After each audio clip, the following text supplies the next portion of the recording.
Alright, ladies and gentlemen, now we are going to get into the things I hate about this vehicle and why I hate them. Now, there isn't much, but there's a few things Honda could have done better. So let's get started. The first thing that I really feel like Honda messed up with on these Civics is with the engine compartment. Now, the hood is very short and half the engine is tucked away. The hood is very short and the engine is tucked in under half the dashboard there, which will make it very difficult if you ever want to work on your vehicle by yourself. Heck, even if you take it to a shop, they're going to charge you more because it's going to take longer to fix the problem. And for somebody who works on their cars and is a do-it-yourselfer, you better hope there's no problems with the rear of the engine, such as anything with the intake manifold, the starter, any sensors back there. It's going to be a pain. Likewise, I'm going to be coming up to about 75,000 miles, and we are going to be doing a valve lash adjustment, so that should still be okay, but I know it's going to be a little harder because that dash goes right up against that area.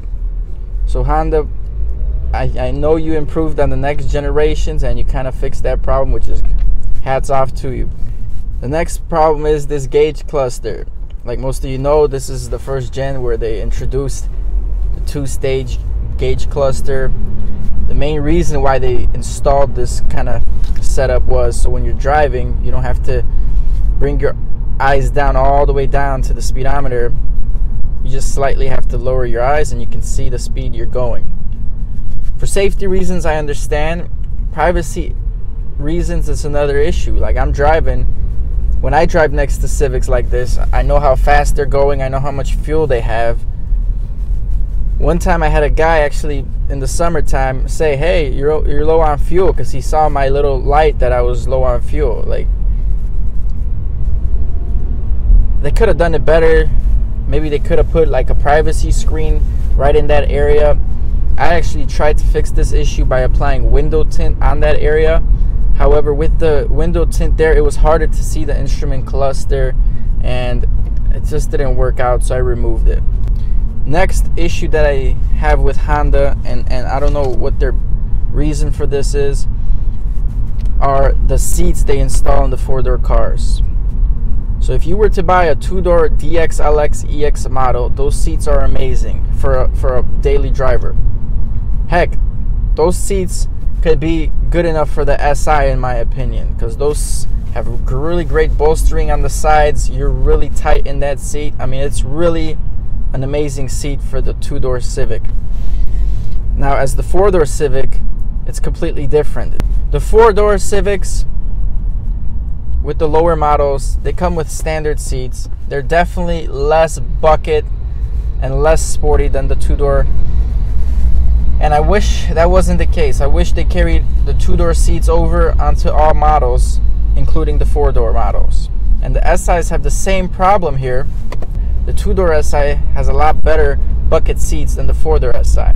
So you have to compromise. If you want a four-door, you gotta expect less sporty seats, which in my opinion, and a lot of people are in my situation, they want a four-door for the ease of use. If they carry more people, if they have kids, you want a four-door, but you shouldn't compromise the front seats for the drivers. So I think Honda did a no-no with that. The other problem here is the color schemes Honda provided from the manufacturer. Like, for example, I wanted my 8th gen Civic in white. However, in white, you would not be able to get gray or black cloth seats. White came with beige seats. Same thing, they had that maroon colored Civic. That was a nice one, and I was thinking about that one as well. And you couldn't get black seats with that or gray interior. You had to get the beige. The color combo is crazy, and I don't know how Honda maintains to sell cars. I mean, you limit, beige is ugly, and all sport car people know you don't want beige, okay? So I think Honda really screwed up on that, and it really limits the buyer into choosing what they really want. We were actually looking at other cars because Honda just couldn't get it right. So there you have it, guys. Those are the few things that I really don't like about this vehicle. Stay tuned for more videos. Let me know, comment below what you dislike or love about your Honda. See you on the next.